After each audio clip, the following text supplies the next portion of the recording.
Shalom adik-adik, perkenalkan nama kakak Indah Simanjuntak dari gereja GSCA Kalvari.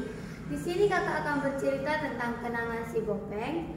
Pasti di sini adik-adik punya banyak kenangan dong yang adik simpan di dalam FB atau galeri. Kakak juga banyak menyimpan kenangan-kenangan di dalam HP.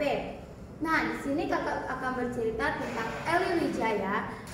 Kenangan si Bopeng, dia dulunya memiliki penyakit cacar dan bintik-bintik lubang yang ada di mukanya.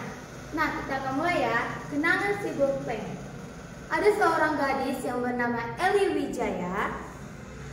Dia berpaling dari kaca jendelanya dan menuju ke arah cermin. Sepintas selalu pandangannya tertuju kepada seorang gadis yang cantik dan tersenyum di dalam foto di atas meja tulisnya. Cantik kan adik-adik? Dia dulu itu cantik, tapi dia terkena penyakit cacar. Lalu ia memandang ke arah cermin. Gadis yang ada di dalam foto dan gadis yang ada di dalam cermin itu adalah gadis yang sama. Tetapi gadis yang ada di dalam cermin, wajahnya itu telah rusak dan tidak cantik lagi, dikarenakan penuh dengan lubang-lubang bekas penyakit cacarnya. Dengan rasa ngeri seperti melihat hantu, Eli Wijaya menghempaskan tubuhnya ke tempat tidur dan menangis terseduh-seduh. Akhirnya, ketika ia berbaring dan telah lelah menangis, ia terbaring sambil termenung. Ia mengingat kembali waktu ia terjangkit penyakit cacar. Ia melewati hari-hari yang panjang di dalam rumah sakit dan penuh penyakit yang menular. Nah, pada saat hari bahagia ketika ia diizinkan pulang dan dinyatakan sembuh, disitulah ia merasa bahagia karena diperbolehkan pulang. Tetapi seminggu kemudian ia masuk ke sekolah. Anak-anak dan guru-gurunya tertegun melihat dia. Nah, seseorang atau temannya Eli memanggil, "Hai Bopeng." Nah, kata-kata Bopeng sangat menyakiti hati Eli. Dikarenakan apa?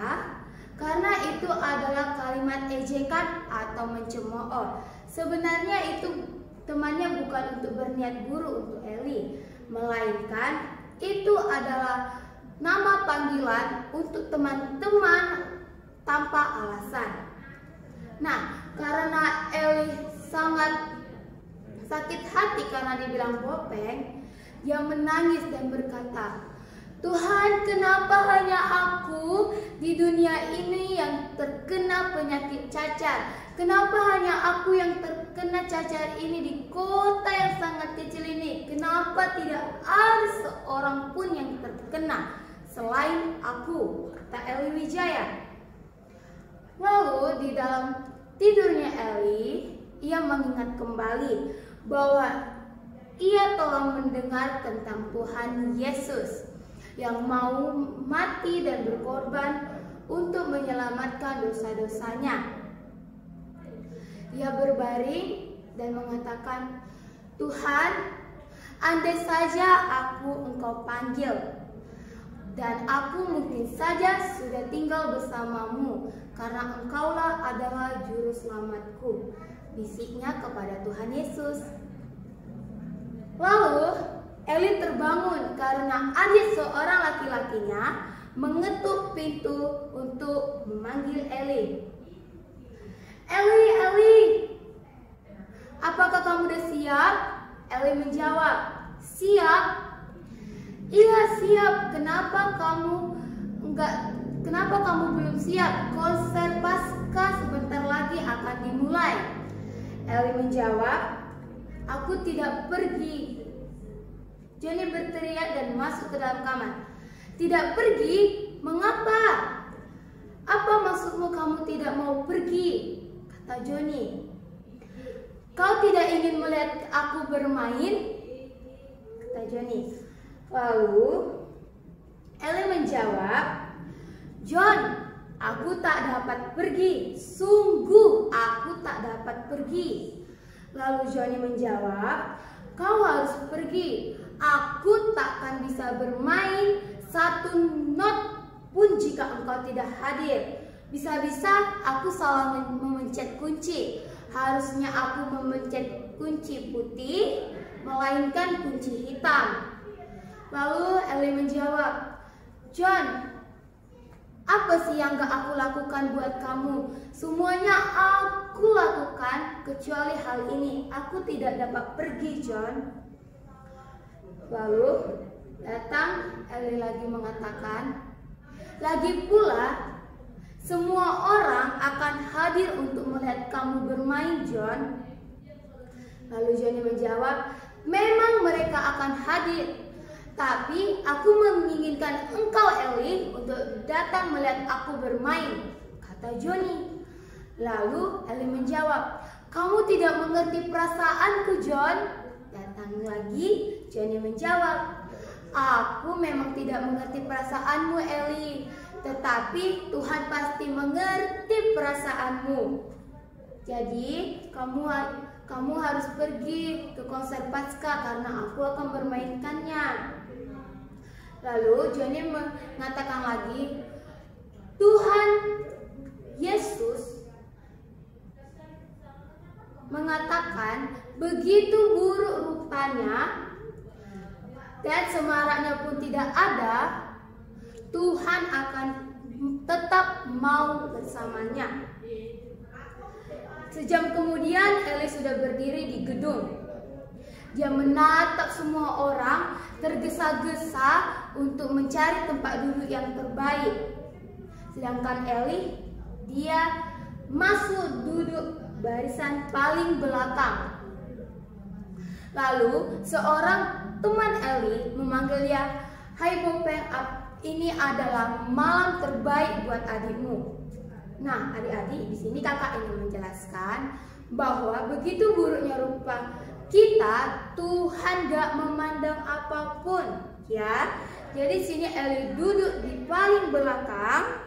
Ini Ellie duduk paling belakang. Dalam hati Ellie bahwa hal ini tidak benar. Hal itu disebabkan oleh perasaannya sendiri. Ia melirik arah lonceng yang ada di depan dinding konser dan ia menghela napas kelegaan. Dalam waktu 5 menit lagi, lampu akan tertuju ke panggung yang terang benderang. Melihat penampilan para pemain, Ellie duduk di kursi belakang sambil menunggu saat lampu dikecilkan. Nah, di sini Ellie nggak mau sama sekali wajahnya terlihat ke orang-orang, makanya dia menghela napas dikarenakan lampu bentar lagi akan dikecilkan. Nah, kita akan lanjut ya. Tiba-tiba Johnny muncul menarik Ellie dari kursi belakang. Lalu Ellie kaget, kenapa Johnny menariknya? Pandangan semua penonton menyapu Johnny dan Ellie. Kemudian dengan tergesa-gesa Johnny dan Ellie berlari. Ellie, kau harus bermain. Ia berseru sambil lari ke arahnya. Main apa? Kata Ellie. Biolamu, kata Johnny. Ayo cepat, kita harus tampil dalam waktu 3 detik. Nah, 3 detik itu mempersiapkan itu agak lama dong, ya kan adik-adik? 3 detik itu bukan waktu yang lama, melainkan waktu yang sangat singkat. Datang Ellie menjawab, tidak, ayolah. Dan sebelum Ellie dapat melanjutkan kata-katanya, Johnny telah menariknya dari kursi dan menuntun berjalan untuk menuju ke arah panggung. Ellie menjawab, John, kau gila kah? Tukas Ellie. Lalu Johnny menjawab, dengar kak, Wilma sedang radang usus buntu. Wilma mendapat bermain solo kak. Kau tahu dia menggantikan kamu, bukan? Tentu saja Ellie mengetahui bahwa saat Wilma sedang tidak bisa, maka Ellie akan menggantikan Wilma sebagai bermain solo. Di konser inilah dia akan bermain dan dialah yang akan bermain solo. Tapi kemudian ia sakit cacat. Nah, waktu itu Ellie ingin bermain biola, tetapi Ellie tiba-tiba saja terkena cacat. Nah, siapa nih di sini yang kalau mau ujian sekolah tiba-tiba sakit dia?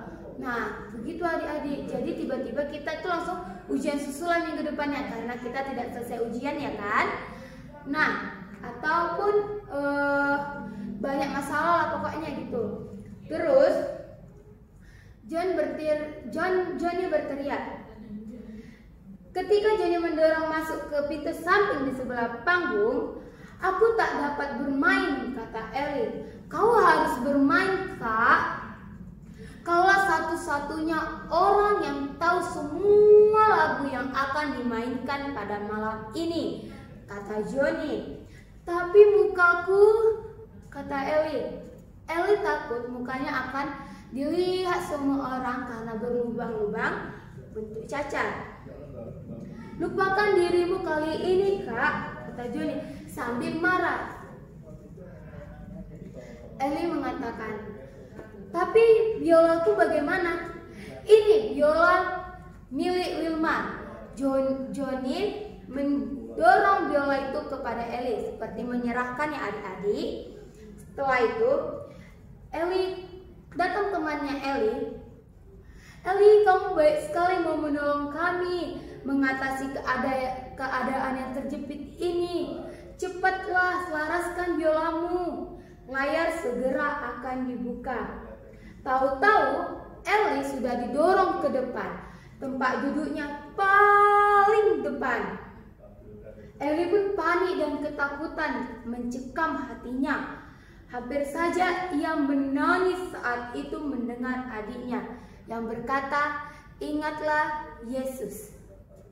Kakinya yang tadi tidak bertenaga menjadi bertenaga, kini menjadi kuat kembali. Baru saja ia duduk di tempatnya ketika layar dibuka.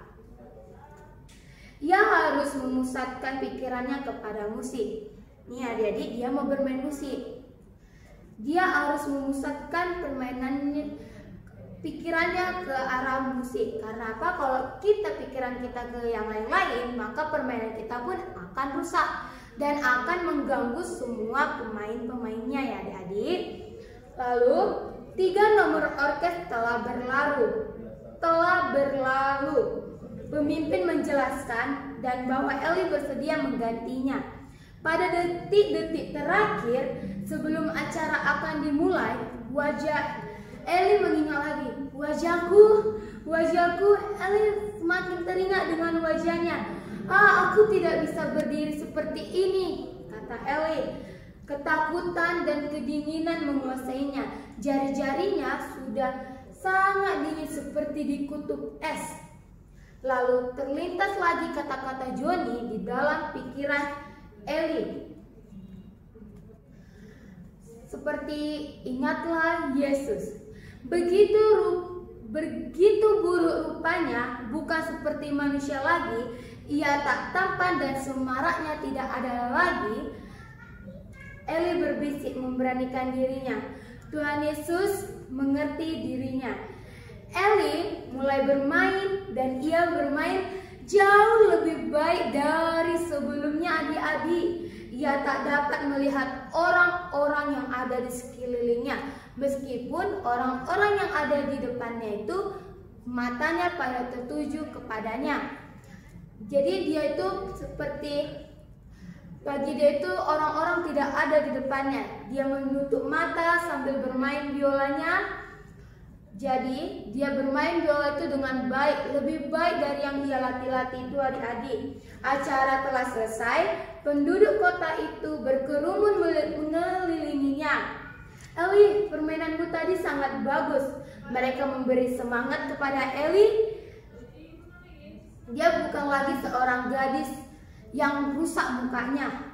melainkan orang-orang pada melihat cara bermain musiknya, tidak lagi dengan mukanya yang sudah lubang-lubang tadi adik-adik karena bekas penyakit cacar. Karena kan kalau kita penyakit cacar itu berbekas-bekas kan adik-adik. Nah, jadi sekarang Eli mengerti bahwa meskipun wajahnya bopeng, ia dapat menghadapi orang-orang banyak. Ia dapat melakukannya karena ia tahu Tuhan Yesus selalu bersamanya. Tuhan Yesus selalu mengerti dirinya dan lagi ia tidak tampan semaraknya. Eli selalu mengingat begitu buruk rupanya, bukan seperti manusia lagi. Ia tidak tampan, sampai semaraknya pun tidak ada lagi. Eli selalu mengingat itu. Rasa senang dan puas yang ada di dalam Eli sudah terbalaskan. Nah, jadi adik-adik, di sini kakak ingin mengatakan bahwa sejelek-jeleknya apapun kita atau muka kita sudah rusak, kita harus selalu mengingat Tuhan. Karena apa? Wajah Tuhan telah rusak karena dosa-dosa kita. Ia rela mati menebus dosa-dosa kita. Dia adalah juru selamat kita. Jadi kakak di sini ingin tekankan kepada kita, selalulah ingat Tuhan Yesus ya adik-adik. Oke, sekian dari kakak. Shalom.